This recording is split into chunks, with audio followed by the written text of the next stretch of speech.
안녕하세요. 오늘도 박광범의 임플란트 수술방과 함께 해주셔서 대단히 감사드립니다. 오늘 이번 주 초에 보내드렸던 그 예고편 프리뷰 환자분이 급한 일정이 생겨가지고 오늘 라이브 서지를 못하게 됐어요. 그래서 급히 다른 분으로 섭외를 했습니다. 근데 위치는 비슷하고요. 보시다시피 26번, 27번이 미싱 되어 있는 케이스입니다. 정면 사진에서 봤을 때 26번 쪽에 버티컬 하이트가 많이 내려가 있는 거 보이시죠? 그래서 보면 이게 좀 심상치 않구나 그렇게 느끼시게 될 겁니다. 파노라마 상태에서 보시면 뭐 다른 곳은 보지 마시고요. 우선 오랫동안 영체 임플란트 하셨던 분이라서 뭐 좀 탈이 나 있습니다. 26번과 27번의 이런 상태입니다. 환자분 연세가 높으시고 해서 최대한 빨리 일을 해달라. 미니멀리 인베이시브하게 해달라고 요청을 하셨습니다. 그래서 이런 상태에서 어떤 치료를 해야 될까 좀 고민이 됩니다. 26번과 27번 또 뭐 거의 본이 없는 상태이고요. 사이너스 뉴마티제이션이 많이 진행되어 있습니다. 이렇게 25번 디스탈에서부터 26번과 27번을 보시면 이것은 뭐 천상 사이너스 본그래프트를 할 수밖에 없는 그런 상태라고 우리가 여겨집니다. 그렇죠? 25번에도 보면 본이 조금 있긴 하지만 뭐 그렇게 충분해 보이지도 않고 그렇다고 해서 26번, 27번은 그냥 아주 얇게 남아있는 본이다. 그래서 여기다 사이너스 본그래프트를 할 거냐? 아니면 보시다시피 이 버티컬 본 로스가 많이 생겨 있기 때문에 이 버티컬 본을 리커버리 하는 오그멘테이션, 버티컬 오그멘테이션을 할 거냐 아니면 또 다른 방법을 할 거냐 이제 이렇게 고민을 하다가 사실은 이분은 라이브를 하려고 했던 건 아니기 때문에 저는 좀 더 심플한 방법을 해보자 이렇게 생각했습니다. 어떤 방법이냐 하면 지금 26번에 보시면요. 약간 메지알 쪽에 임플란트 26번 임플란트 바로 그 자리가 아니라 약간 메지알 쪽에 오면 septum이 있습니다. 그래서 이 septum에 보면 약 5에서 한 5, 6mm 정도 본이 있습니다. 그래서 이 5, 6mm 본을 활용을 하게 되면 본그래프트를 안 해도 되지 않을까. 약간은 버티컬로 할 수도 있긴 하겠지만 뭐 우리가 흔히 생각하는 이런 사이너스를 쳐다보면서 생각했던 것보다 훨씬 더 심플한 수술을 할 수 있을 거다. 26번은 그렇게 하고 27번 위치를 이렇게 보면 그렇죠. 별로 본이 없으니까 여기 사이너스를 할 것 같으면 어차피 그래서 기다려야 된다면 뭐 별로 어드밴티지가 없겠죠. 그래서 제가 환자분께는 이 튜베러시티를 활용하겠다 이야기를 했습니다. 그러니까 버티컬로 가지 말고 튜베러시티 본이 상당히 잘 유지가 되고 있죠. 잘 발달되어 있으니까 이 튜베러시티를 향해서 테리고이드까지 갈 필요는 없고요. 이런 경우에는 튜베러시티만 활용을 해가지고 약 30도 좀 더 각이 져야 될 수도 있긴 합니다만은 튜베러시티 임플란트 그리고 이쪽에는 septal 본을 인게이지 되는 그런 임플란트 이렇게 두 개만 하면 거의 뭐 사운드한 본 속에 다 들어가는 거니까 오그멘테이션, 본 리제너레이션 기다리지 말고 바로 이렇게 빠르게 보철이 완료되지 않을까 그렇게 생각을 했습니다. 그래서 오늘 수술은 원래 예고된 것과 다르게 지금 같은 부위이긴 하지만 26번에는 septal 본을 이용한 27번은 테리고이드 튜베러시티를 이용한 그런 틸티드 임플란트를 가지고 수술하는 것을 수술하도록 하겠습니다. 그래서 결과가 어떻게 될지 여러분과 함께 보도록 하겠습니다. 함께 하시죠. 잠깐 후에 시작하도록 하겠습니다. 감사합니다.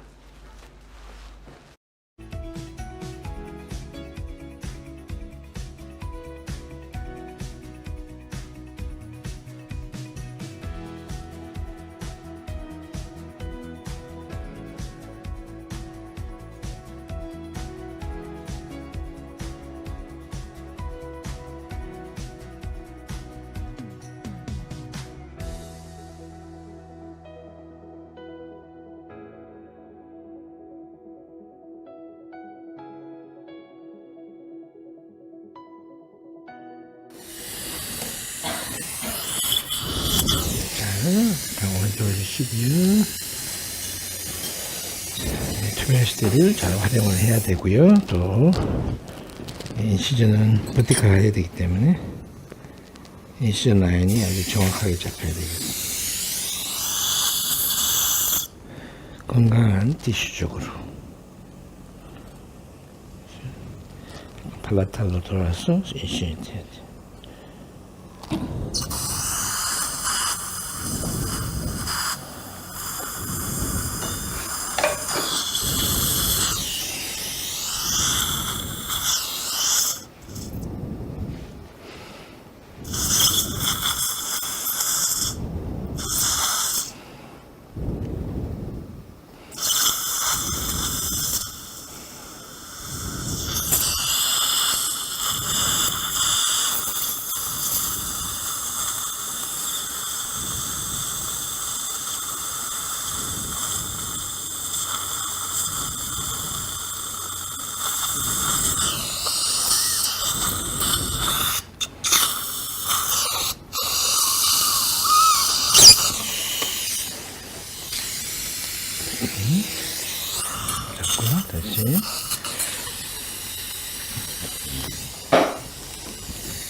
잡고 다시 석션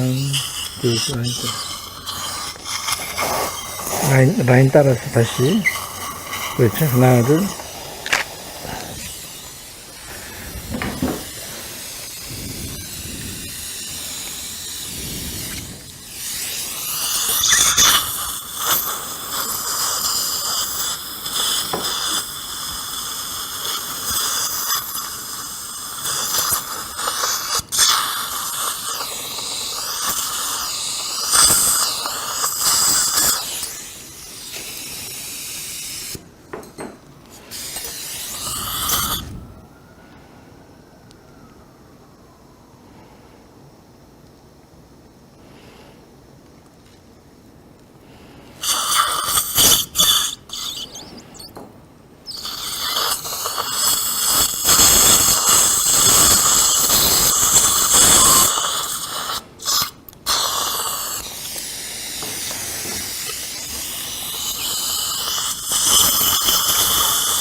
미리 약간 릴리징 조정해주는 게 좋겠습니다. 티슈 포즈. 오른쪽 약간만 더 주시고요. 오른쪽으로 조금만 더. 오른쪽. 조금만 더 오른쪽으로. 네.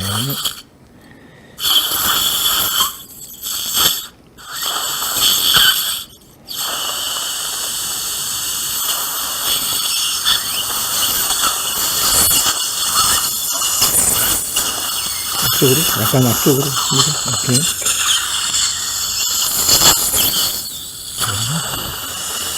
멤브레인 다 설치해놓고 나서 릴리징 하게 되면 릴리징 시즌 방해를 가지고 있으니까 미리 공간을 생각하면서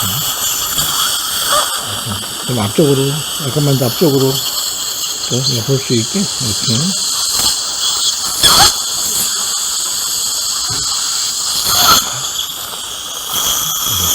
올라올 수 있도록 잡아주는 거죠. 그만큼 공간이 생겼습니다. 미리 릴리징 해주면 나중에, 네, 잠깐만요. 석션 깨끗하게, 미리 릴리징 해주게 되면, 블리딩이 나중에 슈치할 때는 거의 없어지겠죠. 잠깐만, 거즈를 한 잔 해놓을게요.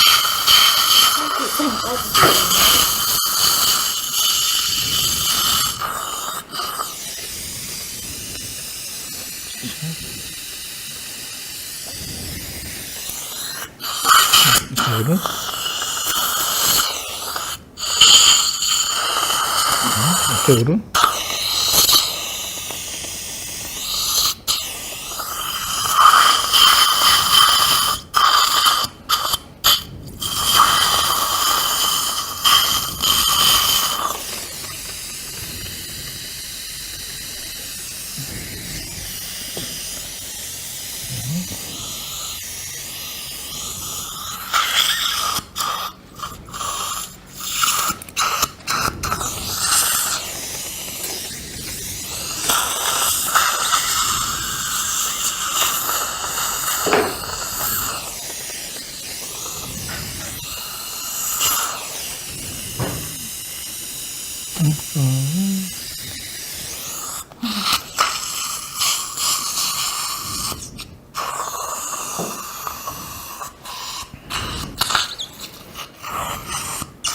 됐습니다.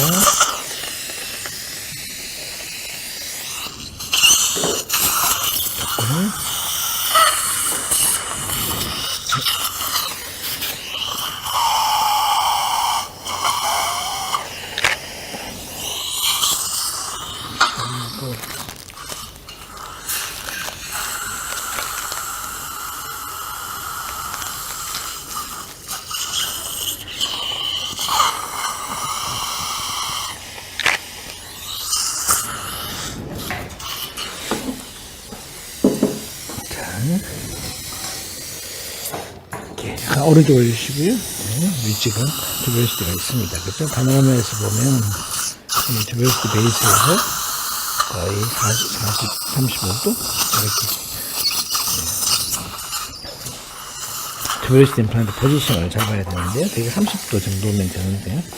30도가 이 정도 각도에 있습니다. 그렇죠?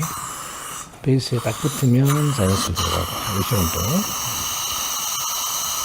이 정도 각도 물이 좀 나옵니다.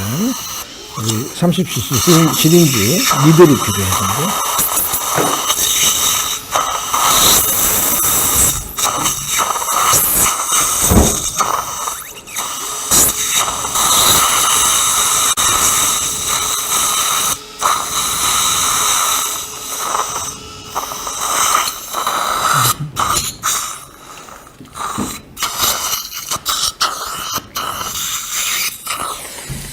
저는 저기 각도를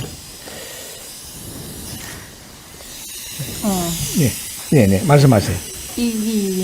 너무 말아. 너무 마르죠? 네, 좀 바셀린 좀 발라드리고요. 입술하고. 네, 입술하고, 네, 바셀린 좀 해드릴게요. 네. 자꾸 물을 빨아내야 되니까 건조하실 거. 그렇죠? 여기.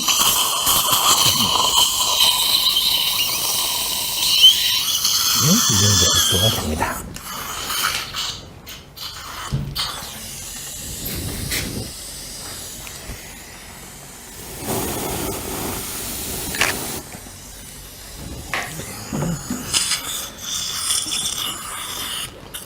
전에 보여드렸죠? 일반 리드 홀더 좀 주시면 그래서 여기 팁을 이렇게 없애버리고요. 그리고 끝을 조금만 구부려야 돼요. 조금만. 그래서 여기 약간 구부린 다음에 이걸 가지고 탐침으로 쓰는 거죠. 석션, 여기 석션 사이너스로 포포레이션이 되느냐 아니냐를 파악하는 겁니다.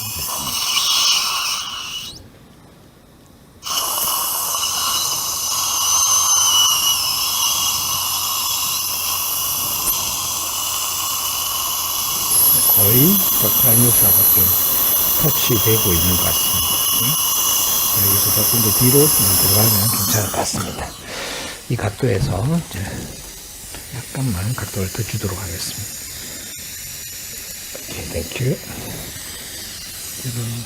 밀어 빼고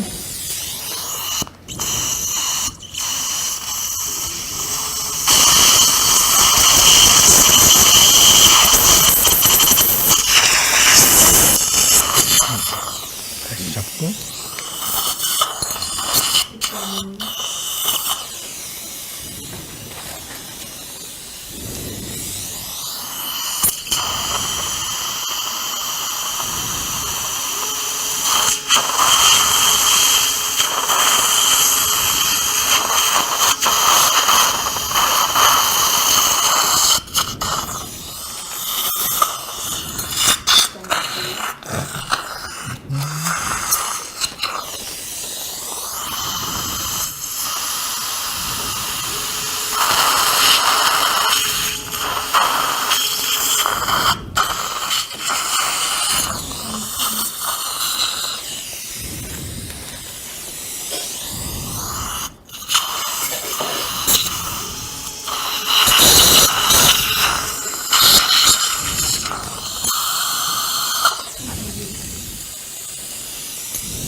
3.6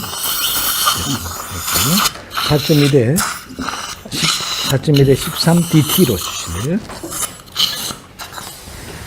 자, 다시 아시브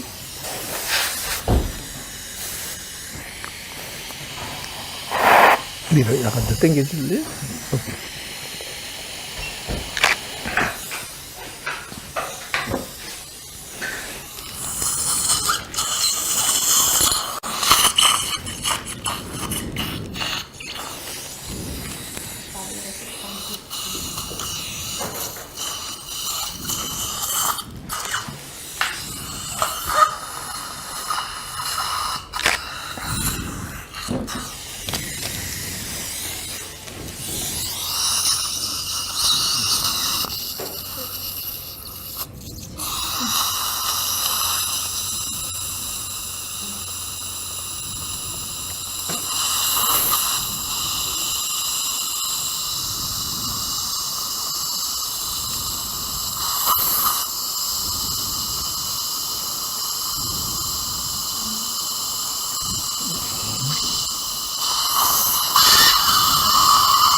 우리 앵글 가이드가 있을까요? 우리 그 악사 가이드 있죠? 악사 앵글 가이드. 지금 이렇게 어차피 앵귤레이티드 버튼을 써야 되기 때문에 그 디렉션을 한번 확인을 해두는 게 좋을 것 같습니다. 30도 각도가 적당히 보이긴 한데 포스트의 방향이 어디로 가는지.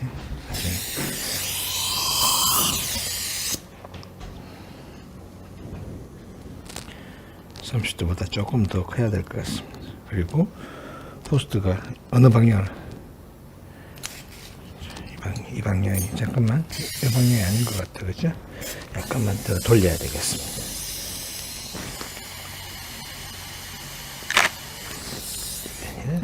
렌치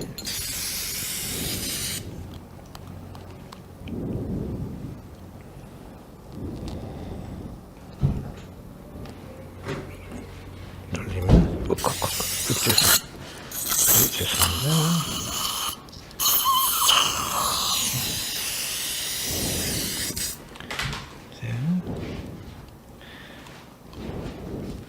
이제 포스트의 방향이 이쪽으로 돌아오게 되죠. 우리 다음에 오늘은 이제 프라이머리 클로즈 할 거거든요. 다음에 악사 40도 준비해야 되고요. 네. 세컨 서저리 할 때 40도 악사를 준비합시다. 됐습니다. 커버 스크류. 이쪽에 트버스팅 펌프.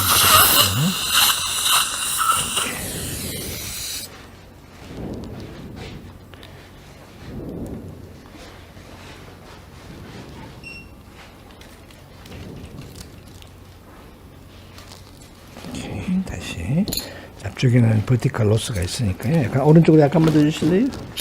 여기서 이만큼 본을 만들어 올려야 되겠습니다.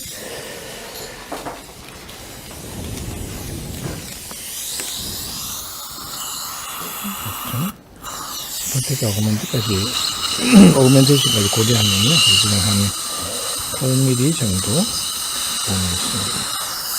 이렇게.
.6 4.1에 10 주세요.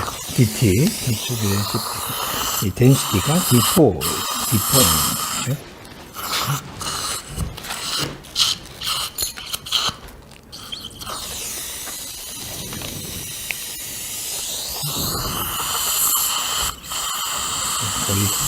거의 뭐 제약이 없습니다.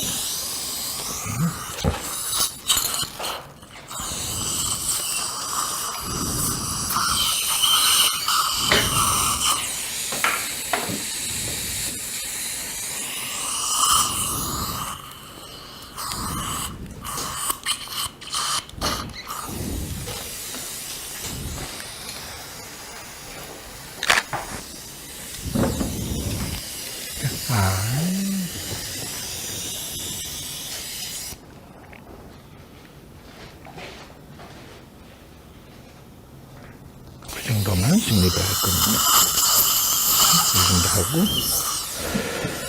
나머지는 뼈를 만들겠습니다.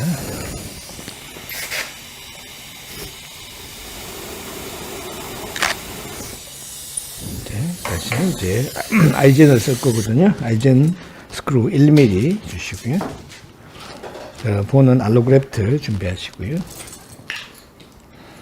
버티컬 오구멘테이션 하려면 아주 단단한 멤브레인이 있어야 되죠. 그래서 아이젠으로 형태를 잡고 본의 양을 우리가 필요로 하는 오구멘테이션 양을 분명히 잡아야 됩니다. 이게 아이젠 스크루 1mm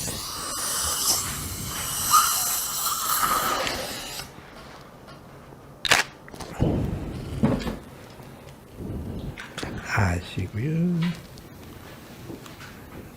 이게 아이젠 멤브레인을 잡아주는 그런 디바이스가 됩니다.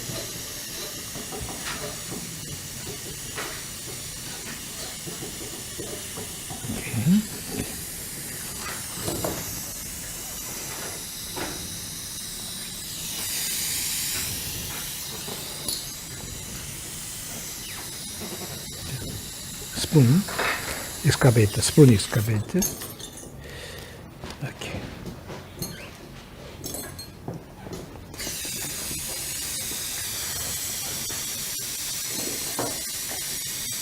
가까이 갖고 올 거예요. 가까이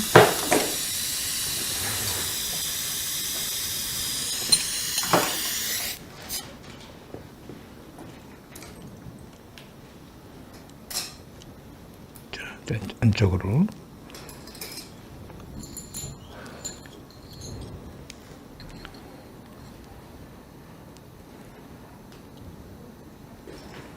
이렇게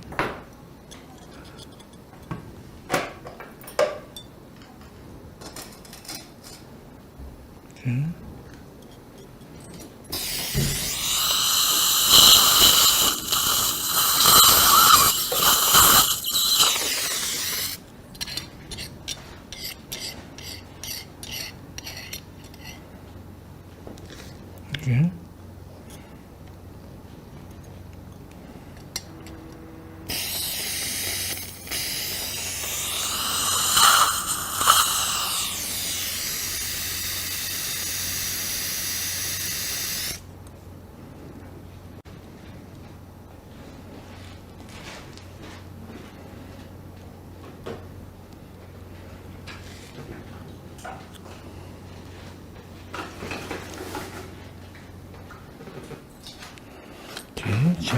뼈의 모양을 잘 잡아줘야지.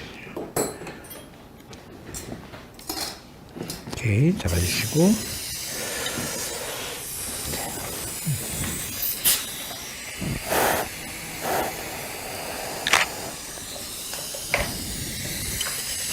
그대로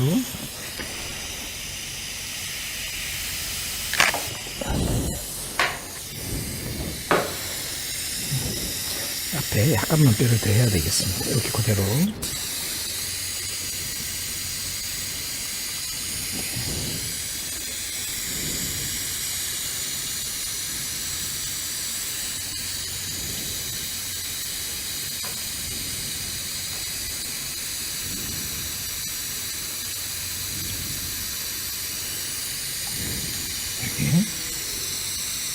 이렇게 됐어요.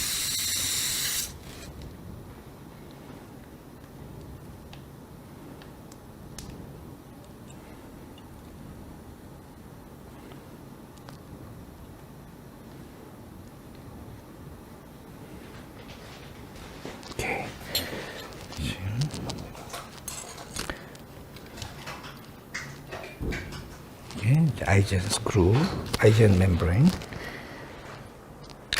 C1 타입이지.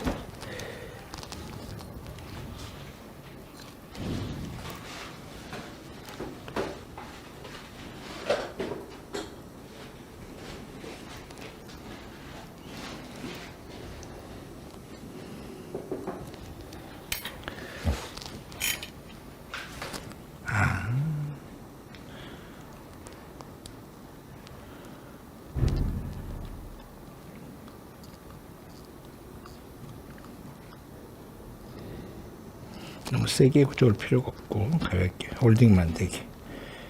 오케이. 자, 위치가 됐습니다.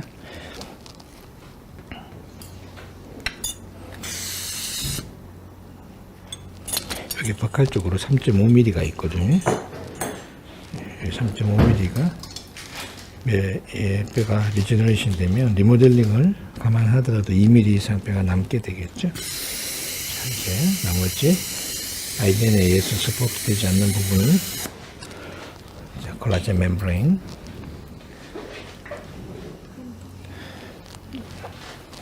O6 플러스 한번 볼까요?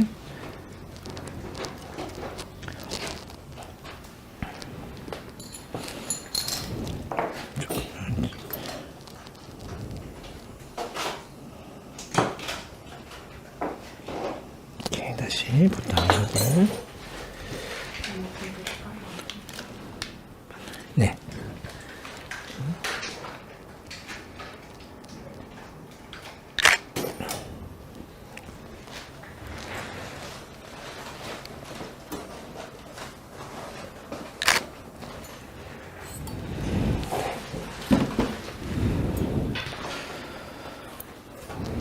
이렇게 이제 공간을 잡아주면 뒤쪽은 그냥 콜라겐 멤브레인으로 해도 버티컬 오그멘테이션이 잘 될 겁니다. 오케이, 멤브레인 말지 거의 다 됐습니다. 이제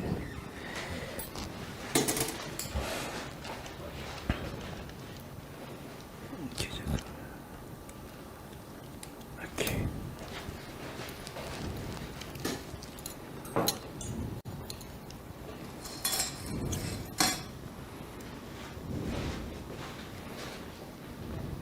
잠깐만 잡아볼게요.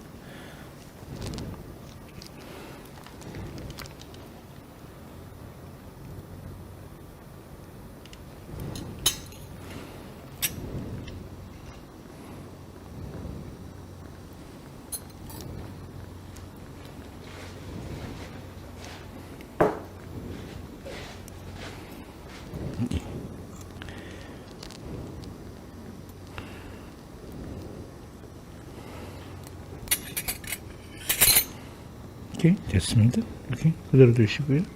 부담을 하고 이제 마무리하겠습니다. 그대로. 오케이.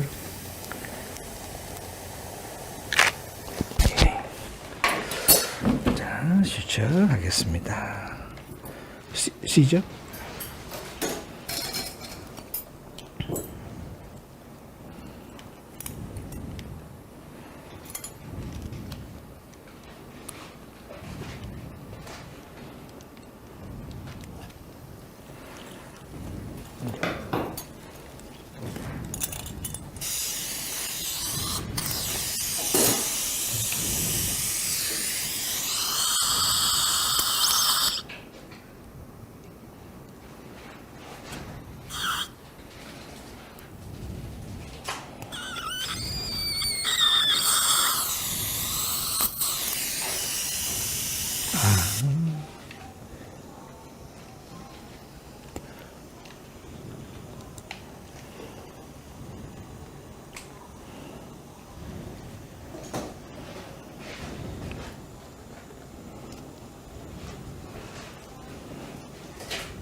첫 번째는 버티컬 매트리스가 돼야 되겠지.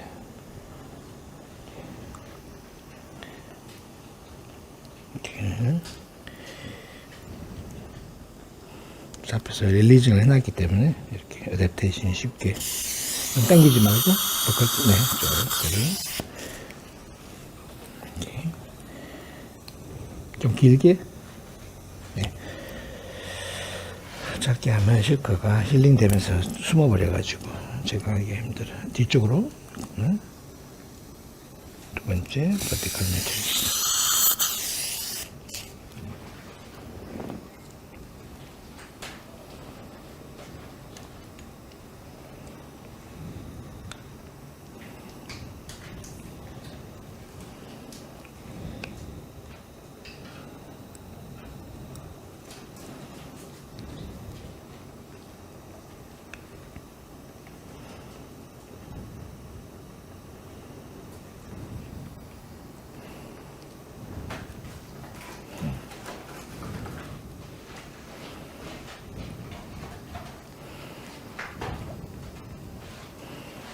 길게 이렇게.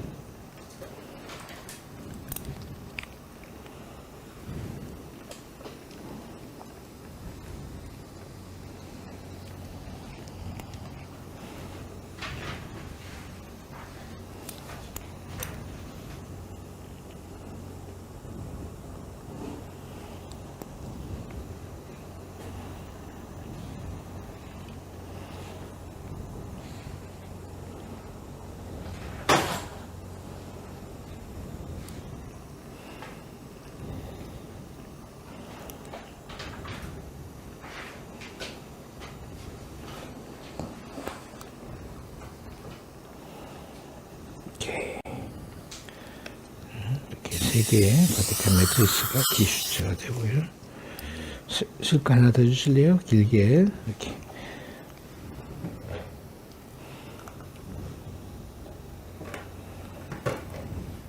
실크 하나 더 주세요. 네.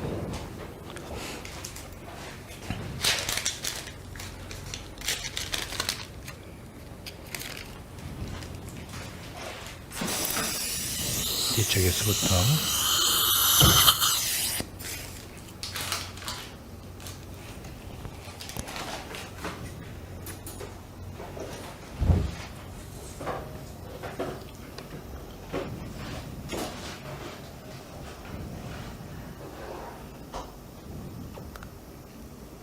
한 개만.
이 버티컬 시점에 대해서 추출하면 되겠습니다. 이거 잡아주시고요. 먼저 크레스트에서 충분히 잘 된 다음에 버티컬 해야지. 버티컬 먼저 해버리면 땡겨 올라오질 않습니다.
그 뒤쪽에도 조금 더 해야 돼요. 미러 앞쪽에 한 번만 더 할까?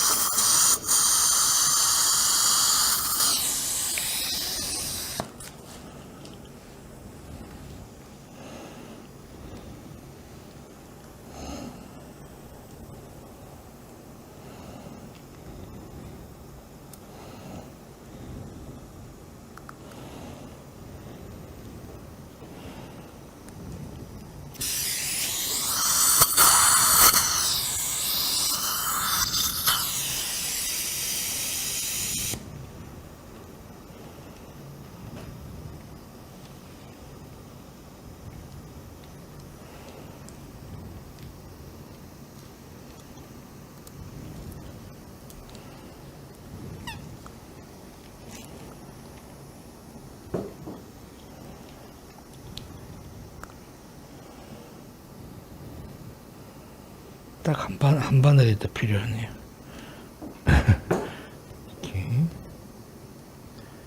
이렇게 한 번 하고, 여기 한 번만 더 하겠습니다.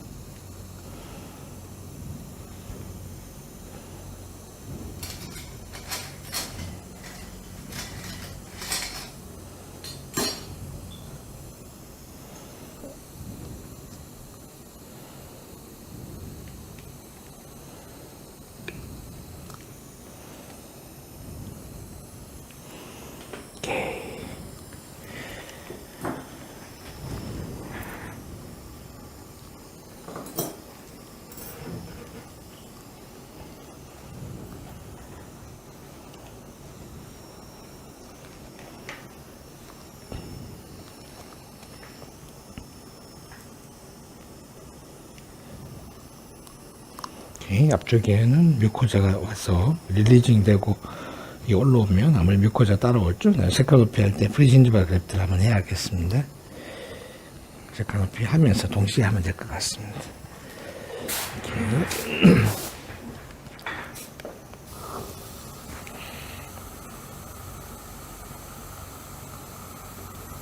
이렇게 버티컬로 충분히 올라왔고요.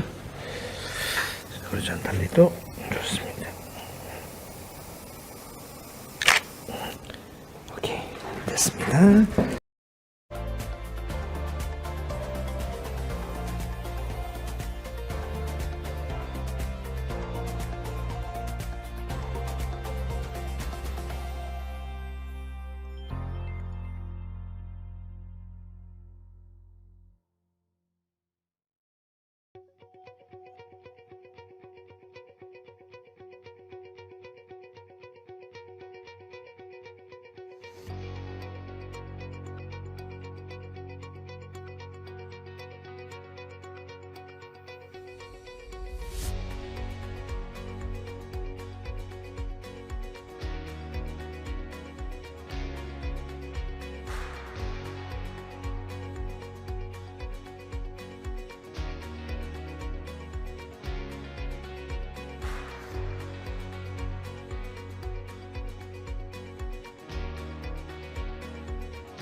갑자기 환자분이 바뀌어가지고 조금 당황하셨지요. 그래도 재밌었습니다. 아주 그죠? 이렇게 상하 구치부에서 우리가 이렇게 뉴마티제이션이 심하게 진행된 케이스에서 할 수 있는 또 하나의 방법이다 생각하시면 되겠습니다. 질문에 대해서 먼저 답변을 드리도록 하겠습니다. 럭키 가이님, 플라즈마가 수루 통증을 낮춰주는 역할을 하는지 궁금합니다. 글쎄요. 별로 그것은 제가 확신은 할 수는 없네요. 뭐 플라즈마가 여러 가지 좋은 효과가 있는 것은 사실이긴 하지만 통증을 낮춰주는 역할까지 하는지는 잘 모르겠습니다. 좀 네, 식립 후에 아프다는 환자가 꽤 있어서 고민입니다. 플라즈마 픽처에 플라즈마를 조사하고 싶으면 수루 통증이 덜하다. 아무래도 치유가 조금 더 빨리 되니까 그런 이야기가 있겠죠. 식립 후에 왜 아프실까요? 환자분들이 이게 그러니까 보온에 대한 트라우마가 더 많아서 그럴까요?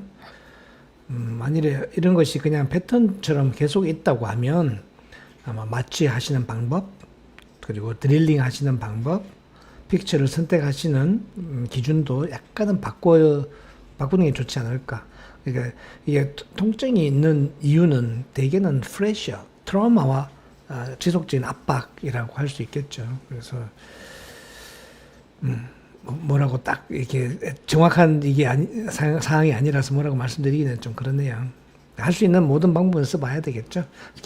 만일에 아프다고 하시면 좀 롱 라스팅 이런 마취도 해보시고 2, 3주 후에도 아프다 이럴 때는 아마도 드릴링이라든지 그 픽처의 식립에 있어서 약간의 변화를 주셔야 되지 않을까 그렇게 생각을 합니다.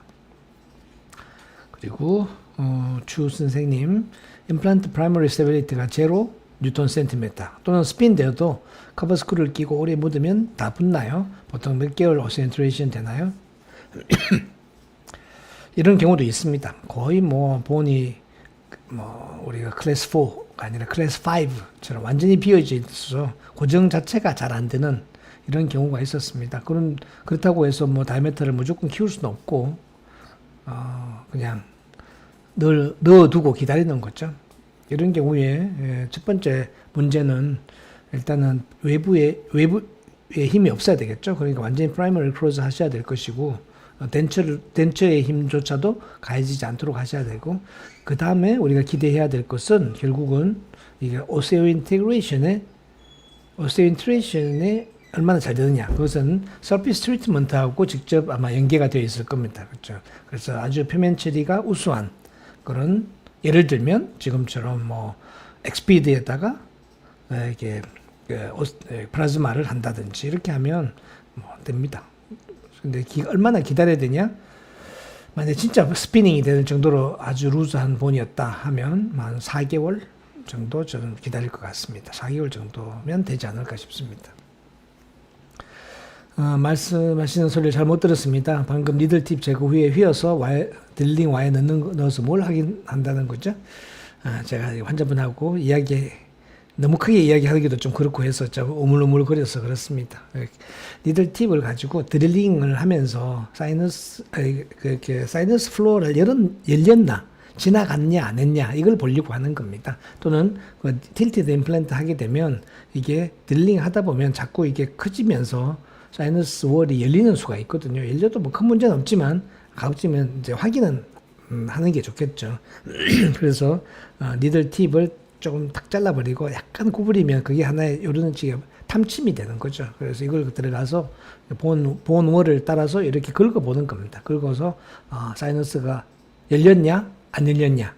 가급적이면 안 열리는 게 좋겠죠. 가급적이면 사이너스 디스탈 월에 딱 붙어가지고 안 열리게 딱 들어가는 것이 최고의 방법인데 지금처럼 가이드 수술이 아니고 프리핸드 수술로 하게 되면 그 정확하게 맞추기가 힘들거든요.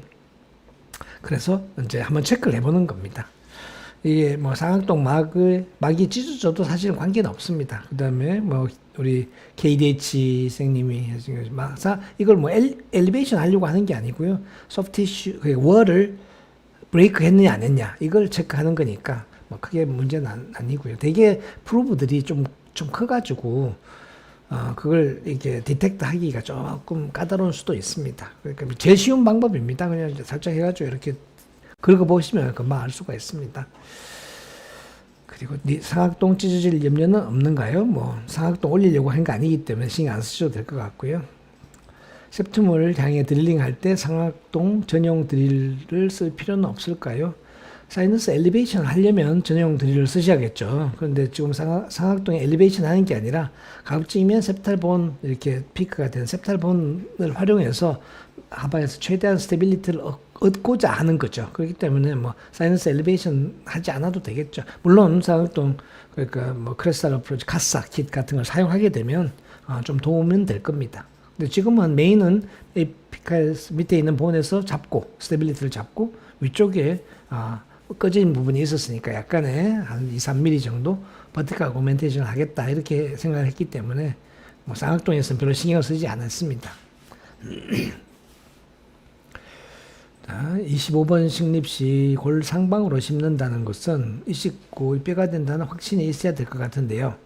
그렇죠. GBR이죠. 우리가 늘 해왔던 어떻게 보면 오랫동안 해왔던 그 버티컬 본 어그멘테이션 이죠. 그래서 그 버티컬러 본이 되도록 한다. 근데 이게 뭐 버티컬 어그멘테이션에 대한 어떤 확신이 없으면 대개는 투 스테이지로 하죠. 본부터 만들고 그 만들어진 본을 기준으로 해서 임플란트의 플랫폼 위치를 정한다. 이렇게 되어 있지만 지금처럼 아이젠을 사용해서 하게 되면요. 본이 만들어지는 양이 거의 일정하게 만들어집니다. 왜냐하면 그게 그런 디자인적으로 그렇게 만들어 놨거든요. 그래서 이것이 운드 디아이센스가 생겨서 뭐 인펙션이 되거나 그러지 않으면 시간이 지나면 그 주변으로 충분히 뼈가 만들어집니다. 그래서 굉장히 좋은 케이스가 있는데요. 요즘은 게을러져 가지고 이거조차도 안 했으면 좋겠다 해가지고 뭐 여러 가지 또 방법을 생각하고 있습니다. 그래서 뭐 아이젠으로 쓰면 아마 잘 될 거라고 생각을 합니다. 네. 그다음에 우리 김 선생님 초기 렐링 후에 니들 끝으로 탐침한다 하여도 최종 임플란트 식립 시 필요한 골 와동은 탐침 시에 형성됐던 골 와동보다는 훨씬 큰 와동이 필요한데 3차원적인 골형 초기 드릴링 후에 니들 것으로 전공력을 파악하는 것이 임플란트의 위치를 포지셔닝 하는 것에 충분히 도움이 되지 않을 것으로 같은데 다른 노하우가 있는지 궁금합니다. 네, 그러니까 지금 이렇게 드릴링 하고 나서 이렇게 탐침을 해서 안 뚫렸는데 또 드릴링 계속 확장하다 보면 결국 열리지 않냐 이 말씀인데요. 이렇게 사실은 이 투베러시티나 테리고이드 임플란트 할 때는요. 첫 번째 드릴링의 위치가 잘 됐느냐 안 되느냐가 사실은 거의 전부 다라고 해도 과언이 아닙니다. 물론 확장하면서 이게 그 사이너스 쪽으로 디하이선스가 생길 수는 있겠죠. 그렇다고 해서 지금 투베러시티가 들어가면서 약간은 중간에 미들 파트가 사이너스 쪽으로 열린다. 그래도 별 관계는 없습니다. 그러니까 그리고 우리가 드릴링 하면 얼마 더 드릴링을 할까요? 한 다이아메트로 보면 한쪽으로 팔레탈 쪽으로 한쪽 면으로 한 1mm 정도밖에 더 드릴링이 안 되는 거거든요. 그러니까 뭐 크게 리스크가 더 생기진 않습니다. 그런데 작은 드릴링 했는데 벌써 열렸다. 이러면 절반 이상이 노출될 가능성이 있죠. 이러면 약간 디스탈로 또는 약간 각도를 더 주고 이렇게 드릴링을 새로 하는 것이 맞겠죠. 그래서 첫 번째 드릴링이 저는 되게 중요하다고 생각을 합니다. 그다음에 물론 가이드 수술을 하시면 조금 더 정확하게 할 수가 있는데요. 가이드 수술을 하는 것이 준비할 게 많죠. 그래서 제가 점점 게을러져 가지고 그렇습니다. 가이드 수술을 하시는 것이 정답일 거라고 생각을 합니다. 그다음에 우리 박 원장님 보통 상악구 치부 식립 시 약간 협적으로 각도를 주는 경우가 있는데 투베러시티를 이용할 경우에는 드릴 방향은 근심으로 30도 주고 협적으로도 주나요? 투베러시티 할 때는요 굳이 필요 없습니다. 왜냐하면 테리고이드는요, 우리가 하뮬라 프로세스라고 하죠. 하뮬라 프로세스. 테리고이드 임플란트를 하려면 그 포인트가, 그 가이딩 포인트가 하뮬라 프로세스의 팁입니다. 그래서 여러분이 손으로 소프트 팔레이트로 이렇게 터치해 나가면 가장 뾰족하게 튀어나온 데가 있습니다. 꼭 누르면 아프거든요. 거기가, 그러니까 테리고이드 플레이트가 두 개 있죠. 라테랄 테리고이드 플레이트, 메지알 테리고이드 플레이트.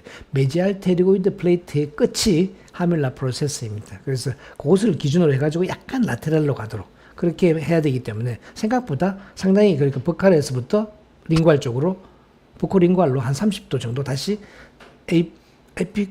미조디스탈로 30도 기울이는 것처럼 보코링괄로도 30도 정도 기울여야지 테리고이드로 들어가거든요.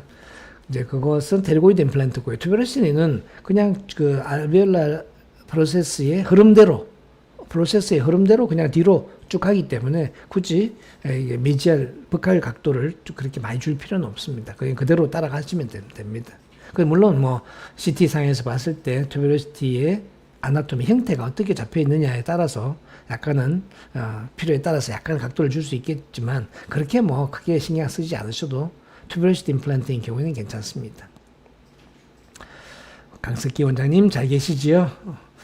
오늘도 수술 잘 감상합니다. 26번이나 27번 부위에 BD 커프를 쓰면 픽처의 코로날 위치에 혹시라도 골이 덜 생기는 것을 커버해서 장기적으로 더 안정될까 생각을 합니다. BD 커프 너무 감사한 디자인입니다. 사실입니다. 되게 그러니까 제가 자꾸 게을러진다고 하는 것이 이제 이런 것을 쓰면서 GBR을 확실하게 하려고 잘 안 하고 있습니다. 그래서 편안한 방법으로 하는데요. 또 많은 분들이 GBR 하는 것 좀 보여줘봐 이렇게 이야기 하셔가지고 사실은 오늘은 그냥 확실하게 끝까지 GBR 컨벤셔널 하는 방법이라고 할 수 있겠습니다. 컨벤셔널한 GBR 테크닉 버티컬 오그멘테이션을 하는 걸로 했습니다. 여기다가 만일에 스레드가 끝까지 없는 그런 BD 커플을 쓰게 된다면 사실 할 필요도 별로 없겠죠. 그렇죠? GBR 굳이 이렇게 본을 다 만들 필요가 없어가지고 그냥 심플하게 컨투리제이션만 할 수 있게 그렇게 하시면 되겠습니다. 다시 박 원장님, 골리식 시 코티컬 퍼포레이션 필요 없을까요? 상악에서는 저는 하지 않습니다. 원래 작은 그 베슬들이 이미 본 하악에서는 그 해주는 것이 맞습니다만 상악에서는 퍼포레이션 시키지 않아도 괜찮은 것 같습니다. 추후에 FGG를 해주면 도움이 될까요? 네, FGG 하는 것이 훨씬 좋을 것 같습니다. 이게 버티컬 오그멘테이션 하면 핵심이 뭐냐? 결국은 뮤코진지발 정신이 코로날로 움직인다 이거죠. 그런데 이것이 나중에 올라와 있는 것이 결국은 프레눔처럼 작용을 하거나 또 이게 마지날 진지바에 자꾸 트랙션을 주게 되죠. 그래서 이렇게 프리진지발 그래프트를 해서 원래 어태치드 진지바도 중요하지만 뮤코진지발 라인 베스티뷸라 뎁스를 원위치 시킨다 이런 개념으로 하시면 더 좋을 것 같습니다. 셀린 장 선생님, why not clean up second premolar distal side or remove it? 영어로 대답드려야 되겠죠? So on the posterior of second premolar, there was bone. They were thin, but there was a healthy bone on the distal, for the distal surface of second premolar. So actually, it was not contaminated, so we don't need to clean it up. Okay, thank you for your question. 그리고 픽처 제거하고 얼마 후에 수술하셨나요? 대개는 뭐 픽처를 제거하고 한다면 보통은 한 8주, 6주에서 8주 정도 상황에 따라서 그렇습니다. 그 문제는 없는 것 같고요.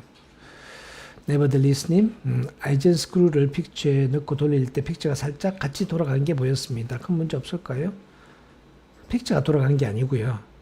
이걸 돌리면 픽처가 돌아가지는 않습니다. 그래서 큰 문제는 없고요. 이게 우리가 쓰는 어버트먼트처럼 아주 타이트하게 이게 만들어져 있는 게 아니라서 좀 쉽게 빠질 수 있도록 만들어져 있어가지고 인게이지가 잘 안 됩니다. 딱 돌리면 위에 스크루가 같이 띡 돌아가는 경우가 있습니다. 또는 위에 아이젠이 이렇게 돌아가는 경우도 있고요. 그래서 너무 세게 줄 필요도 없습니다. 그냥 가볍게만 살짝 고정만 되면 될 정도면 될 겁니다. 네, 문제가 없을 겁니다. 괜찮고요. 폴리돌생님, septum이나 다른 아나토믹 베리에이션이 있는 자리에 임플란트를 식립할 경우 딜링이 쉽지 않은 경우가 많은데요. 좀 더 안정적인 딜링하는 방법이나 팁이 있을까요? 네, 이게 이제 septum이 있으면 코티칼 본이잖아요. 그래서 이런 경우에 크레스탈 본은 되게 얇고 소프트하고 밑에 에피칼 본이 단단하고 이렇게 되면 밑에서 오버히팅 되는 경우가 좀 있습니다. 그래서 위에서는 쉽게 갔는데 밑에서 딱딱하게 딱 닿이고 진행이 안 되다 보니까 막 이렇게 좀 무리하게 드릴링하다 보면 코티칼 본에서 이렇게 오버히팅이 되는 경우가 있거든요. 그래서 너무 무리하게 하지 마시고 드릴을 새 거를 쓰시는 것이 좋을 것 같고요. 그 이외에는 뭐 그다지 준비할 필요는 없을 것 같습니다. 틸팅을 해가지고 식립시 향후 스크루 루즈닝 걱정된다 하셨는데 뭐 그 문제가 없습니다. 이렇게 지금 사실 스크루 루즈닝은 거기다가 지금 우리 악사를 쓰거든요. 악사 어버트먼트. 지금은 악사의 앵글을 미리 정해둔 거죠.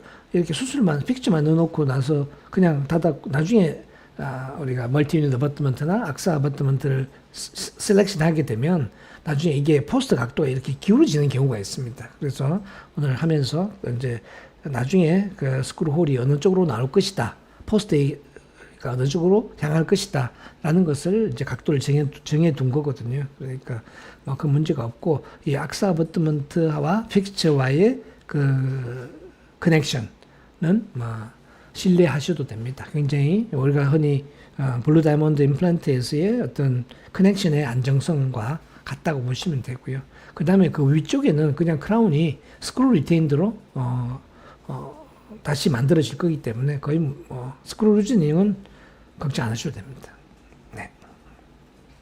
그 다음에 백 선생님, 메가젠 연구사원이 아이젠 위에 콜라겐 멤브레인 조차 안 해도 아이젠 하방은 고리된다고 했던 걸로 기억나는데 맞나요? 아이젠 쓰시면 멤브레인은 반드시 쓰시나요? 안 해도 됩니다.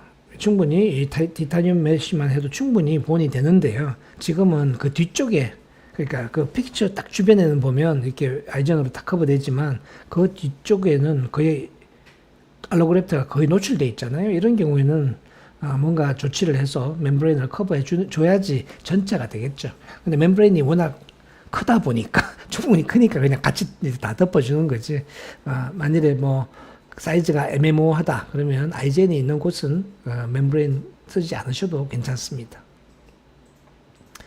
아이젠 하방 골리식이나 버티컬 오멘테이션 각각 얼마나 기다릴 생각인가요? 이 정도의 보온은요, 한 2mm, 3mm 채 안 됐죠. 그렇죠? 3mm라고 하면 3개월이라고 보시면 되겠습니다. 한 3개월 정도 후에 색깔 높이 하면 될 것 같고, 가운데 있는 부분은 실제로는 뭐 우리가 늘 지금 알이나 또 BD 커퍼하고 이야기하는 것처럼 그냥 필러의 역할로, 그러니까 소프티쉬의 컨투어의 역할로서 중요한 메인 기능이 거기 있겠죠. 그렇기 때문에 그쪽은 머추레이션 다 될 때까지 굳이 기다릴 필요는 없을 것 같고요. 그래서 3개월 정도면 12주. 요새는 저희들끼리 커뮤니케이션 할 때 몇 개월이라고 얘기하지 않습니다. 제가 얼마 후에 색깔 높이를 할까요? 하면 뭐 12주, 14주 주로 이야기를 몇 주 이렇게 이야기를 합니다. 12주 정도면 될 것 같습니다. 이동훈 선생님 감사합니다. 오늘같이 초기 고정을 확인하지 않고 임플란트를 서머지시킬 때 2차 수술 시기는 어떻게 잡아야 하고 보철 시기를 정하는 팁을 부탁드립니다. 저는 우리 엑스피드 서피스의 퀄리티를 믿습니다. 신뢰합니다. 그렇기 때문에 여기에 초기 고정이 거의 나오지 않았다. 완전히 허당이었다. 그냥 no initial stability다 하면 14주, 16주, 그러니까 4개월. 근데 어느 정도 고정이 잡혔다. 그러면 되게 12주면 충분하고요. 그냥 루즈하게 잡혔다.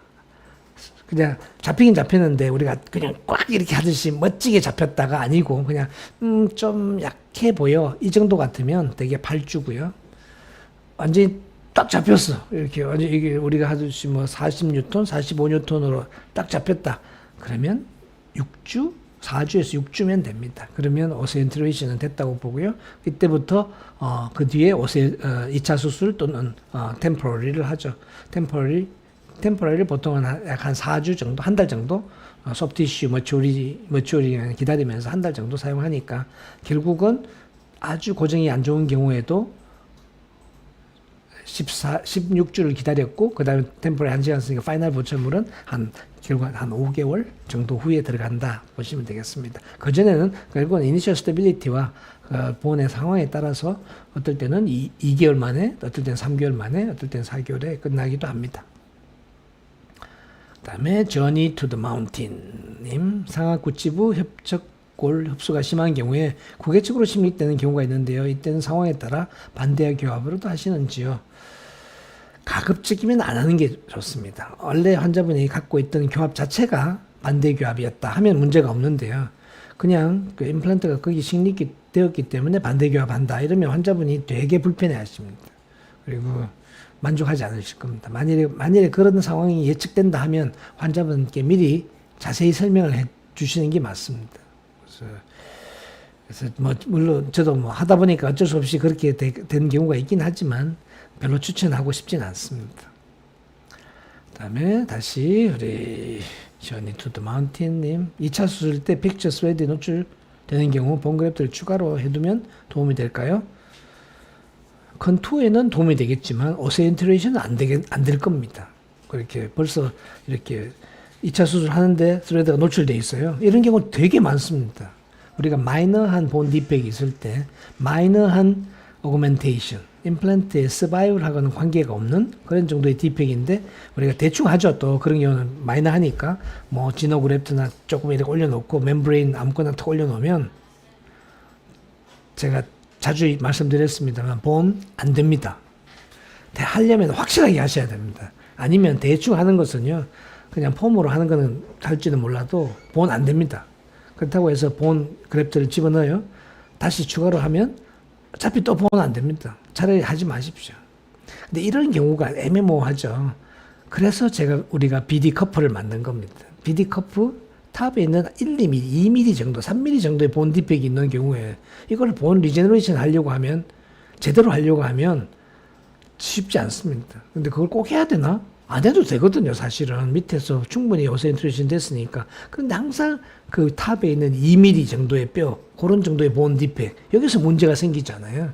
그래서 저는 BD 커프를 식립합니다. 그럴 경우에. 그냥 익스포즈 시켜. 그리고 우리가 늘 하듯이 사실 아무 본 그래프트나 아무 멤브레인을 써가지고 해둡니다. 우리가 본 그래프트 하는 여러 가지 이유가 있죠. 그죠? 꼭 본대라고 하는 게 아니라 해야 되는 경우가 있습니다. 그런 경우에 뼈 안 돼도 괜찮습니다. 근데 그렇게 지금 쭉 해오고 있는데요. 정말 괜찮습니다. 스트레스가 없습니다. 그래서 스레드 노출되면서 이거 스레드 노출되는데 다음에 페리 임플란타이티스 되지 않을까 걱정 1도 안 합니다. 이제는. 그죠? 아주 그러니까 우리 원장님 BD 커플 해보십시오. 2mm짜리 커플을 딱 넣고요. 2mm 노출되는 게요. 2mm 이상 안 되거든요. 위에 탑에 조금씩 노출되니까 그거 쓰시고 하시면 진짜 괜찮습니다. 마음이 편안하실 겁니다.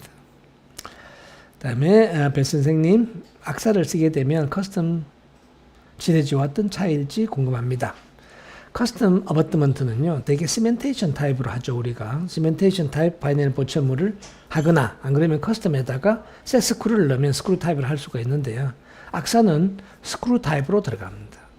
그러니까 악사 어버트먼트 위에다가 PMMA 메탈 없는 PMMA 스크루 타입으로 들어가고 또는 그냥 질코니아 해서 스크루 없는 그런 안에 메탈 파트가 없는 그런 보철물이 만들어지게 됩니다. 그러니까 가장 쉽게 비교하자면 시멘테이션이냐 스크루 리텐트냐 그 다음에 비교하자면 안에 메탈을 쓰느냐 안 쓰느냐 이제 그런 차이가 되겠습니다. 그 다음에 우리 레몬플럼님 안녕하세요. 현재 매직코어와 BD 커플을 고민 중입니다. 영업 사원들 설명 차이가 있는데 어떤 차이가 있는지 디자인을 보셔야 되고요. 이렇게 매직코어는 티슈 레벨 임플란트입니다. 그것 또한 뭐 장점이 없는 것은 아닙니다만은 티슈 레벨 임플란트는 좋아하시는 분들 심플리시티로 보면 좀 좋으실지 모르지만 플렉시빌리티, 적용 가능성에 있어서는 본 레벨이 훨씬 더 낫다고 생각을 합니다. 티슈 레벨이 갖고 있는 문제점은 픽처의 방향과 보철물의 방향이 같아야 되죠. 그렇지 않으면 이렇게 안 되잖아요. 그러니까 하구치부 같은 곳은 뭐 괜찮겠지만 상악 전치부나 상악구치부 본 디펙이 있는 곳은 그다지 좋지 않은 것 같습니다. 그리고 또 플랩리스 서저리를 매직코어는 플랩리스 서저리를 되게 잘 주장하시잖아요. 플랩 안 열어도 돼. 그냥 코어만 싹 따가지고 식립하면 돼. 얼마나 정확하게 뼈 속으로 들어갈까요? 저는 한 30년 넘게 임플란트 해왔는데요. 제가 제 손을 그다지 잘 못 믿거든요. 물론 픽처가 전부 다 뼈 속에 다 안 들어가도 고정이 되는 경우도 많고 하지만 시간이 지나면 탈이 날 확률은 훨씬 많다고 봅니다. 그래서 지금 제가 보여드리는 수술들이 거의 다 플랩을 열고 합니다. 간단해 보여도 저는 플랩을 여는 것을 원칙으로 합니다. 물론 가이드 수술을 할 때는 굳이 안 해도 되겠지만 가이드 수술이라는 것은 우리가 보온의 형태를 이미 예측하고 다 계획하고 들어가는 거잖아요. 그거 하고 그냥 프리핸드로 대충 봐서 그냥 구멍 조금 뚫어가지고 저는 개인적으로는 동의할 수가 없습니다. 제가 해봐서 그렇게 생각하는데요. 뭐 그렇습니다. BD 커퍼는 그냥 우리가 늘 하는 임플란트인데 그것을 좀 더 쉽게 그리고 좀 더 GBR에 의존되지 않게 그리고 혹시 문제가 생기더라도 예후가 나빠지지 않는 그런 형식 그것을 전제로 해서 디자인한 거기 때문에요. 당연히 저보고 물으시면 BD 커퍼가 좋다고 이야기 드리죠. 그렇죠? 그렇습니다. 질문 여기까지인데 한 가지 더 남았습니다. 오늘 우리 진주 미래에 계시는 저하고 오랫동안 같이 진료도 같이 하고 했는데 우리 허준용 원장님께서 사이너스 속에 임플란트가 퐁덩 빠졌을 때 어떻게 하면 쉽게 빼낼 수 있는가 하는 아주 재미있는 노하우를 만드셔가지고요. 그것을 비디오로 찍어서 보내주셨습니다. 그래서 오늘 질문도 또 수술도 좀 짧았으니까 우리 허준용 원장님의 그런 꿀팁, 사이너스 안에 임플란트가 빠졌을 때 어떻게 빼내느냐 이 꿀팁을 함께 하시면서 오늘 마치도록 하겠습니다. 이 허준용 원장님의 이 숏 비디오 한 3, 4분 정도인데요. 이 비디오는 따로 별도로 오늘도 보여드리지만 별도로 떼서 박강범의 수술방 사이트에 올려두도록 하겠습니다. 아마 이게 한 번씩 자주 일어나지는 않지만 한번 일어나면 정말 당황하게 되는데 우리 허준용 선생님의 이 노하우를 한번 연습을 하시면 좋겠습니다. 물론 안 빠지는 것이 최고입니다. 한번 같이 보시죠. 감사합니다.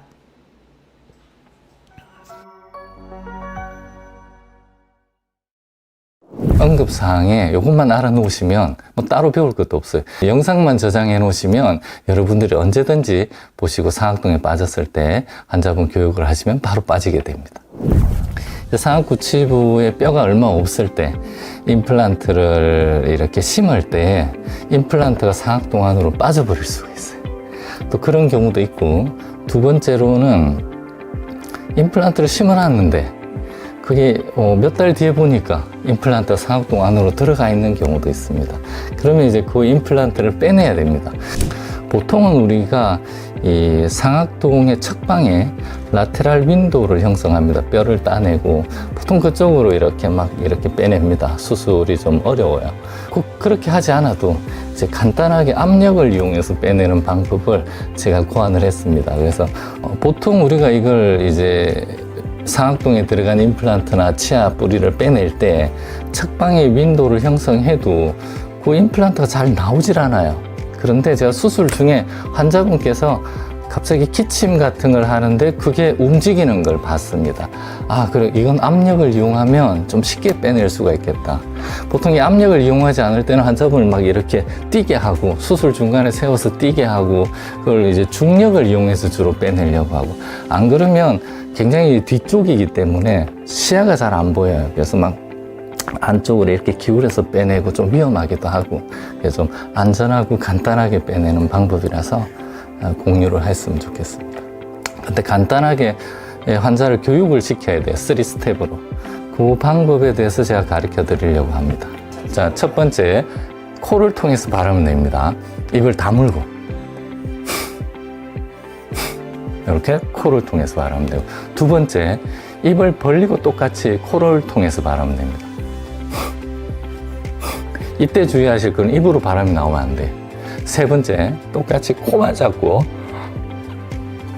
입으로 바람이 나오면 안 됩니다. 그러면 압력이 이렇게 상악동을 통해서 들어가서 우리가 만들어 놓은 구멍으로 이렇게 압력이 가기 때문에 임플란트가 빠져나오게 됩니다. 한 8개, 9개 정도 빼내봤습니다. 네, 잘 빠집니다. 저도 처음에 해보고 이렇게 빨리 빠질 거라고 생각을 못, 저도 당황했었어요. 근데 이 방법을 사실 잘 쓰실 일이 없겠지만 응급사항에 이것만 알아놓으시면 뭐 따로 배울 것도 없어요. 영상만 저장해 놓으시면 여러분들이 언제든지 보시고 상악동에 빠졌을 때 환자분 교육을 하시면 바로 빠지게 됩니다. 그게 상당히 시간도 짧게 걸리고 수술 부위도 작고 회복도 빠르고 5분에서 10분 정도로 단축시킬 수가 있고 수루 통증이나 부종도 거의 굉장히 줄일 수 있습니다. 그리고 추가적인 수술에 대한 그런 부담도 적어지게 됩니다.